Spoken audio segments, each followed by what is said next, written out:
আপনার ভ্যাট ট্যাক্সের টাকায় সরকার চলে।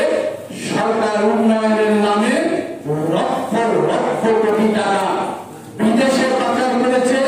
দেশের মধ্যে 97 লক্ষ কোটি টাকা পঞ্জীবিত আছে অবৈধ অর্থ হিসাবে।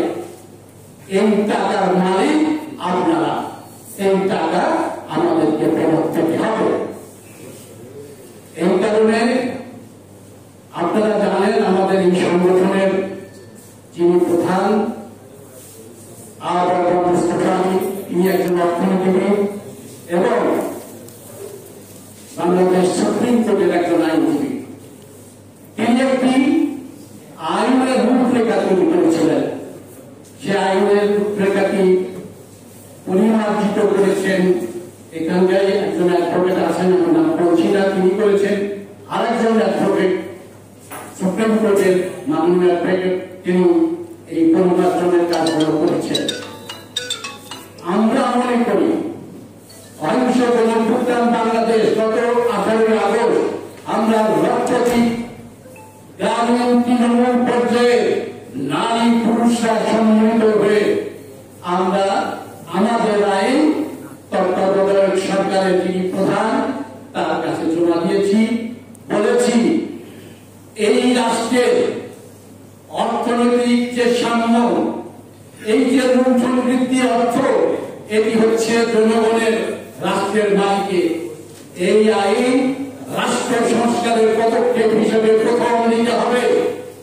এই যে অর্থনীতির বৈষম্য, ব্যাপক বৈষম্য, এবং আমাদের যিনি এই অন্তর্বর্তীকালীন সরকারের প্রধান অধ্যাপক ডক্টর মোহাম্মদ ইউনূস সাহেব নিজেই বলেছেন, সারা পৃথিবীর যে অর্থনৈতিক পরিচালনা ব্যবস্থা, যে রাজনৈতিক ব্যবস্থাপনা, সেই ব্যবস্থাপনার মধ্য দিয়ে 90% মানুষের অর্থ 5% মানুষের হাতে গিয়ে জমা হয়েছে। সেই অর্থ ফেরত নিয়ে এসে ওই 90% মানুষের হাতে ফিরিয়ে নিয়ে এসে স্বাধীনতা বিধান করতে হবে।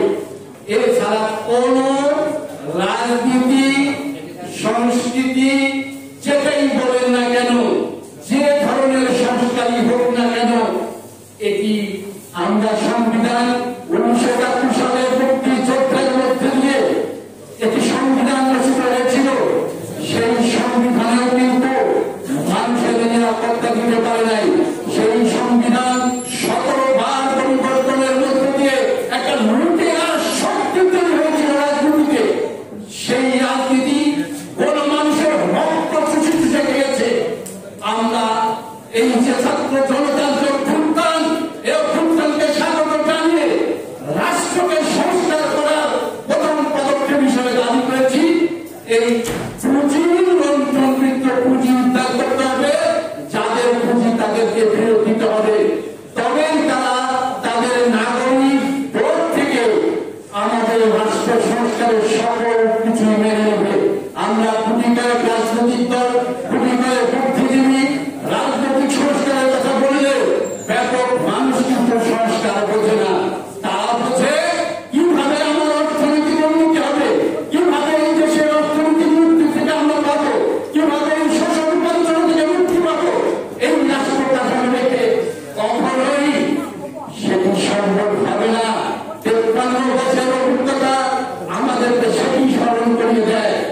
আজকে আমি বেশি কথা বলবো না।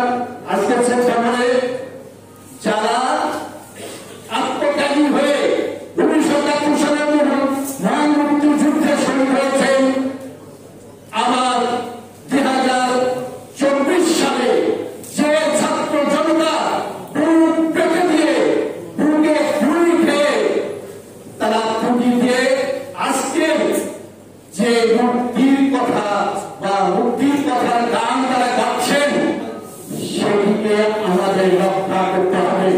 1971 সালের যুদ্ধকে হাইজ্যাক করে নেওয়া হয়েছে আমাদের পূর্ব